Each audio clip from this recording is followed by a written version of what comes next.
जय भीम सम्मानित साथियों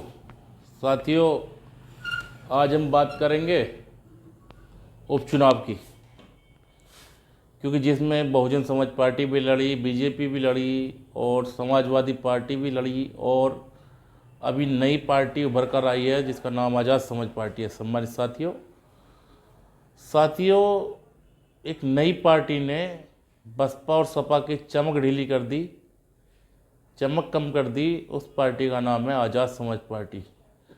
उसके राष्ट्रीय अध्यक्ष हैं बड़े भाई चंद्रशेखर आज़ाद जी। सम्मानित साथियों, मैं दिखाता हूँ कहाँ कहाँ क्या हुआ। आगे देखते रहे इस वीडियो को और ज़्यादा से ज़्यादा शेयर करें।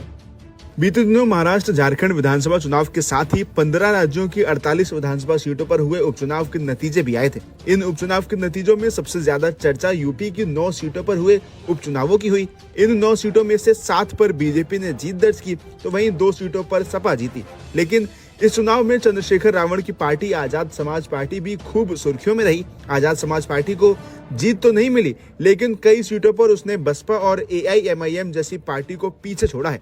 यूपी में कुल 9 सीटों में से 5 सीटों पर आजाद समाज पार्टी के प्रत्याशी चौथे नंबर पर रहे, जबकि कुंदरकी और मीरापुर 2 ऐसी सीट हैं जहां पार्टी के प्रत्याशी तीसरे नंबर पर रहे। इन दोनों सीटों पर बसपा 5वें स्थान पर पहुंच गई है। वहीं अगर यूपी की इन 9 सीटों पर आजाद समाज पार्टी का स्कोर कार्ड देखा जाए तो सबसे पहले सपा के गढ़ कहे जाने वाले करेल में आजाद समाज पार्टी प्रत्याशी चौथे नंबर पर रहे। इस सीट पर सपा ने जीत दर्ज की, बीजेपी यहाँ दूसरे स्थान पर रही। इसके बाद यूपी की खैर सीट पर बीजेपी ने जीत दर्ज की है। यहाँ आजाद समाज पार्टी प्रत्याशी नितिन कुमार को 8,269 वोट मिले और वो चौथे स्थान पर रहे। इसके बाद गाजियाबाद सीट पर बीजेपी ने जीत दर्ज की है। पार्टी के लिए संजीव शर्मा ने कमल खिलाया। चंद्रशेखर आजाद की पार्टी के प्रत्याशी सत्यपाल चौधरी को 6,304 वोट मिले और वो 5वें स्थान पर रहे। इसके साथ ही जिस सीट की सबसे ज्यादा चर्चा हो रही है वो कोई और नहीं बल्कि कुंदर की सीट है।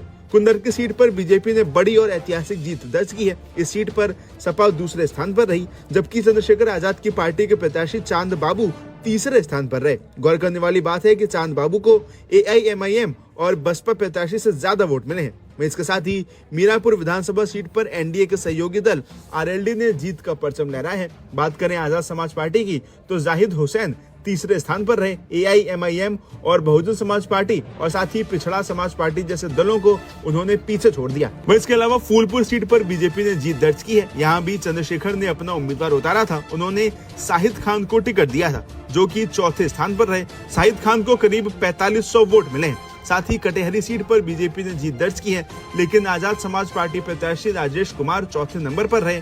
उन्हें करीब 5000 वोट मिले हैं। वहीं आखिर में यूपी की 9वीं यानी आखिरी सीट मतलब मझवा सीट पर चंद्रशेखर की पार्टी के प्रत्याशी शंभुनाथ को 3,529 वोट मिले, वो चौथे नंबर पर रहे। वहीं यूपी की इन सीटों के अलावा 2 ऐसी और सीटें हैं जहां पर आजाद समाज पार्टी के उम्मीदवारों की हार की खबरों ने खूब सुर्खियां बटोरी हैं। इनमें से एक MP की विजयपुर सीट है। इस सीट पर पार्टी ने भारती पचौरी को उतारा था, लेकिन उन्हें जीत नहीं मिल सकी और वो 636 वोटों के साथ चौथे स्थान पर रही। वहीं इन सभी सीटों के चुनाव नतीजों के बीच चंद्रशेखर आजाद की पार्टी के एक प्रत्याशी की हार ने सबसे ज्यादा सुर्खियां बटोरी। सोशल मीडिया प्लेटफॉर्म पर 5 मिलियन से ज्यादा फॉलोअर वाले